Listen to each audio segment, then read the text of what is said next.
शिव की नगरी काशी में आपका हार्दिक अभिनंदन है। काशी उत्सव 2023, 19 और 20 मई शाम 5 बजे से लगातार 80 घाट वाराणसी से लाइव। भाजपा हालांकि यहाँ पहले भी आगे रही है सपा से निकाय में।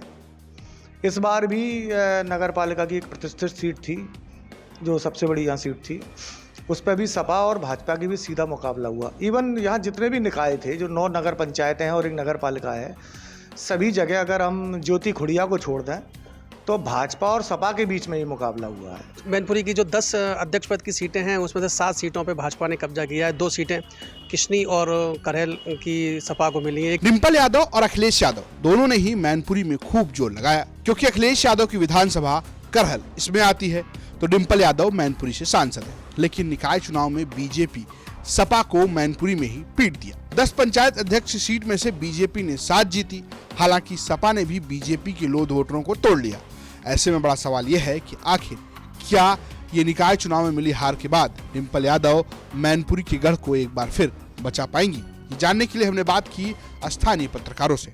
जो कि पहली बार वहाँ चुनाव हुआ, नवगठित पंचायत है, इसमें भाजपा को जीत मिलना ये थोड़ा सा चौंका रहा है लोगों को, क्योंकि वहाँ यादवों की बहुलता है, मुस्लिम वोटों की भी मौजूदगी है, शाक्य और अन्य जातियों के वोट भी हैं वहाँ पर। लेकिन इस बार वहाँ यादवों ने भाजपा प्रत्याशी का थोड़ा साथ दिया।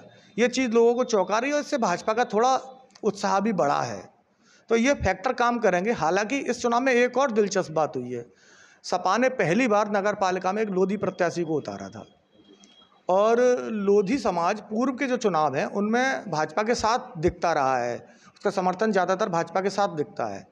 लेकिन इस बार लोधी वोटों में, चूँकि लोधी प्रत्याशी सपा से खड़ा हुआ था, तो लोधी समाज के वोटों में बिखराव दिखा और एक बड़ा हिस्सा सपा के पाले में गया है।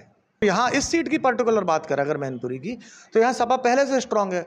पिछले उपचुनाव में डिम्पल यादव ने, आप ये समझिए कि उस जीत को अंतर, भले ही मुलायम सिंह ने एक बार करीब 3,88,000 के अंतर से सीट जीती थी, डिम्पल यादव का 2.25 लाख के आसपास अंतर है, 288 करीब के अंतर से जीती है। लेकिन उसमें एक महत्वपूर्ण तथ्य ये था कि डिम्पल यादव पहली ऐसी सपा की प्रत्याशी निकली 96 के बाद अब तक जिसने लोकसभा क्षेत्र में आने वाली हर विधानसभा में बढ़त ली। जबकि पूर्व में जब खुद मुलायम सिंह जी भी लड़ते थे तो मैनपुरी और भोगांव में, उनको विशेषकर भोगांव में तो वो उन्हें कभी बढ़त मिली ही नहीं, वहाँ हमेशा भाजपा को वोट ज़्यादा मिलता रहा है।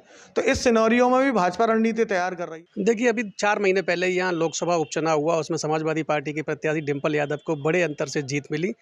इसके बाद से ही भगवा खेमा निकाय चुनाव में फतेह हासिल करने की पूरी कोशिश में जुटा था। इसका लाभ भी उन्हें मिला है, उन्होंने जो मेहनत की।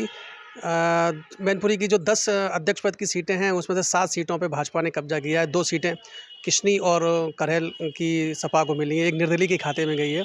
जहाँ तक लोकसभा 2024 का सवाल है तो निश्चित रूप से इस मेहनत का भाजपा को लाभ मिल सकता है। लेकिन जो लोध वोट बैंक है, जो परंपरागत वोट माना जाता है भाजपा का, वो इस समय भाजपा से नाराज़ है, क्योंकि इस सपा ने यहाँ एक लोधी को प्रत्याशी बनाया था और वो चुनाव में हार गया है। फेयर इलेक्शन न हो पाने के आरोप भी भाजपा खेमे पे इस संबंध में स्थानीय सपाइयों ने और अखिलेश यादव दोनों ने लगाए हैं। स्थानीय पत्रकारों की माने तो निकाय चुनाव में पहले भी बीजेपी की स्थिति अच्छी रही है, लेकिन लोध वोट टूटता बीजेपी को 2024 में भारी पड़ सकता है। मैनपुरी से पुष्पेंद्र सिंह की रिपोर्ट, यूपी तक।